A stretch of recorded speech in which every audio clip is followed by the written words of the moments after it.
Hello, I'm Héctor Mangas. I'm a former student of high school IES Anaga, and I'm here to tell you about neuroscience, motivation, and decision making.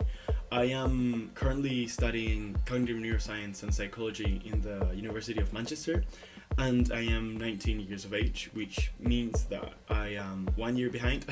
I started uni last year somewhere else, but I didn't quite find myself happy. So I decided to move on and change, and that was probably the hardest decision that I've ever had to face.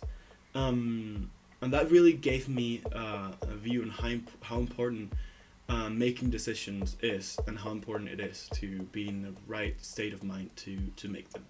So let's get right into it. So first of all, we need to consider that in every decision we take, there's a small part of it that is actually chance that you cannot change.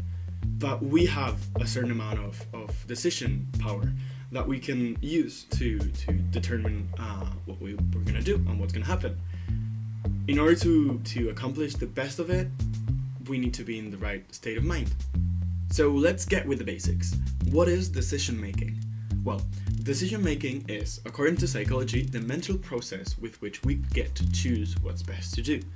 Decision making allows us to choose our fate in a certain amount. It always involves cognitive processes, such as perception, attention, and memory. This means that our brain has to compute decisions and choose what is the best path to go through. Okay, decisions are something really global, right? It's common sense to think that everyone needs to take decisions everywhere.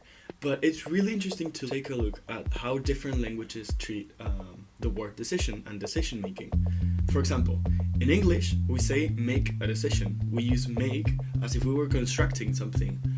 In Spanish, instead, we say tomar una decisión, which basically stands for take a decision. This is like taking a train, taking one path, or taking the other, which is really interesting. In German, I'm not going to read these because I don't know any German.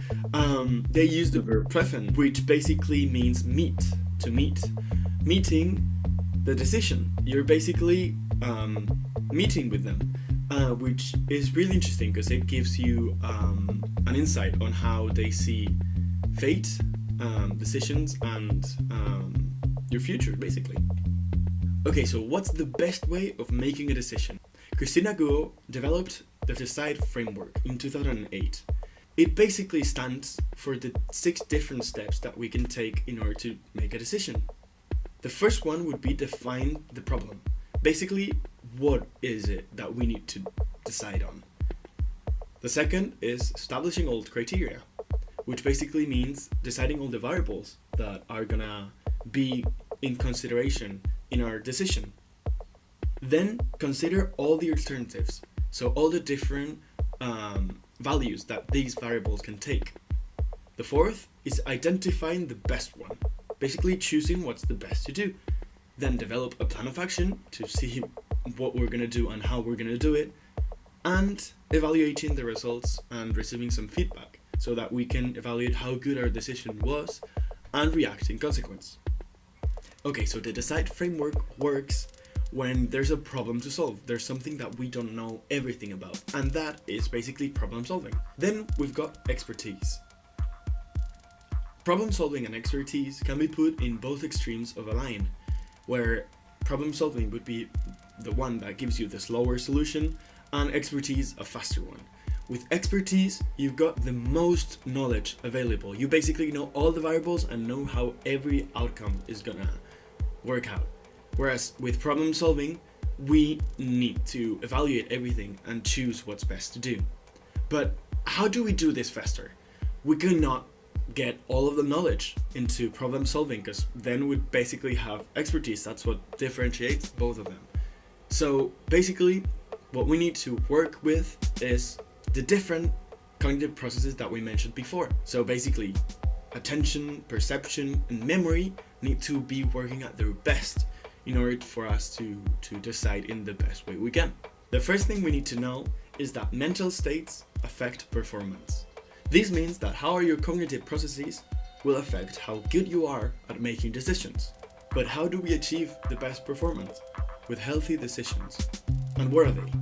Okay, so we can divide them in three big groups.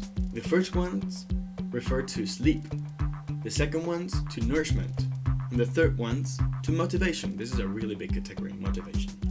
But let's get into it. The first one, sleep. So it's been proven that sleep affects performance, physical and cognitive performance. Yusuf Patrick 2 years ago performed a study and released a paper on how sleep deprivation affects performance of students, of uni students. And this can be extrapolated to basically every student. The more we sleep, the better we are at thinking and at making decisions. Then nourishment. Well, nourishment can be divided into three different groups. The first one is hydration. We need to drink enough water for our brain to work. The effects of dehydration in mental performance were studied by researcher Albert Adam in 2012. He basically concluded that water helps brain performance.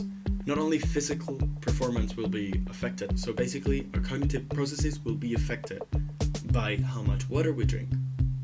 The second one is breathing. This might seem really obvious, but imagine being studying in a room all day and with all the windows closed. You might not realize how bad that is, but actually the amount of carbon dioxide that you're breathing is really bad for your performance. Apparently, it can decrease up to 70% if we're not in a ventilated enough room.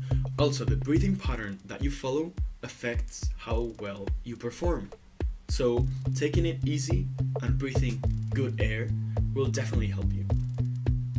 This was proven by Anderson and colleagues in 2002, where he basically claimed that oxygen saturation affects cognitive performance. And the last one, a good diet, eating good food will affect your performance. The last one, and probably the most complex one, is motivation. Motivation is run by incentives. You basically need something to move you forward in order to perform better. But it is not only incentives that affect motivation. You also need expectancy. So basically, those incentives need to feel real enough for you to work towards them. With that also comes rationalizing.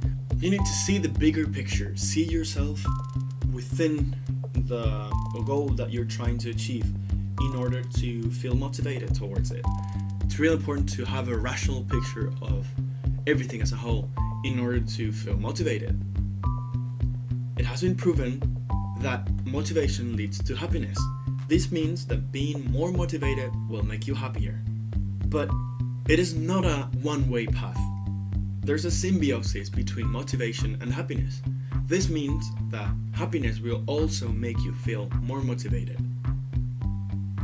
According to affect infusion theory, presented by Joseph Paul Forgas in 1990, the ability to process information is affected by mood. This means that the better you feel, the better you will be able to react to things. When new information is given to you, the better you're feeling, the better you will react to it. But wait, motivation is not the only thing that induces happiness. There's another thing that needs to be present. This is social interaction. There's a correlation between happiness and social interaction. According to an article published in Psychology Today by Markman in 2018, proof has been found that there is correlation between happiness and social interaction. This means that people who isolate themselves for long periods of time will tend to feel less happy. So let's sum up all the different healthy decisions we've talked about. The first one, sleep. So getting enough sleep will definitely help you perform better and make better decisions so you can take the best out of your opportunities. The second one, nourishment. Really basic. 3 different concepts. The first one, drinking enough water. The second one, breathing well. Being in a ventilated space always helps. And the third one, eating well. Having a balanced diet with all the different nutrients that we need.